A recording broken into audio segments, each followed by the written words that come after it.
இந்த மாதத்திற்குரிய மைத்ரேய முகூர்த்த நேரம் 20/9/2024 வெள்ளிக்கிழமை இரவு 7:54 மணி முதல் 9:30 மணி வரை மைத்ரேய முகூர்த்த நேரம் இருக்கு.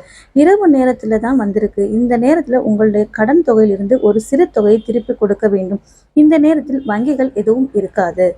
அதற்கு பதிலாக ஒரு வெள்ளை கவரில் நீங்கள் யாரிடம் கை நீட்டி கடன் வாங்கினீர்கள் அந்த வங்கியின் பெயர், அப்படி இல்லை என்றால் அந்த நபரின் பெயரை எழுதி அந்த கவருக்குள் ஒரு சிறு தொகை போட்டு வைத்து அதை ஒரு அலமாரியில் வைத்துக் கொள்ளுங்கள். சீக்கிரமே முழு கடனை அடைக்கக்கூடிய நேரம் காலம் வந்துவிடும். மொத்த பணம் கிடைத்துவிட்டால் கவரில் இருக்கும் பணத்தோடு சேர்த்து எடுத்து கடன்காரர்களுக்கு திருப்பி கொடுத்து விடுங்கள். இந்த நேரத்தில் விநாயகப் பெருமானை நினைத்து உங்கள் கடனிலிருந்து ஒரு சிறு தொகையை திருப்பித் தர நிச்சயம் உங்கள் கடன் தொல்லை படிப்படியாக குறையும் என்பது நம்பிக்கை. இந்த ராகு கேதுவை சமாளிக்க விநாயகர் மட்டும்தான் நமக்கு வழிகாட்ட வேண்டும். நாளைய தினம் இந்த மைத்ரேய முகூர்த்த நேரத்தில் அமைதியான இடத்தில் அமர்ந்து ஓம் க்ளீம் நமக என்ற விநாயகர் மந்திரத்தை 108 முறை சொல்லுங்கள்.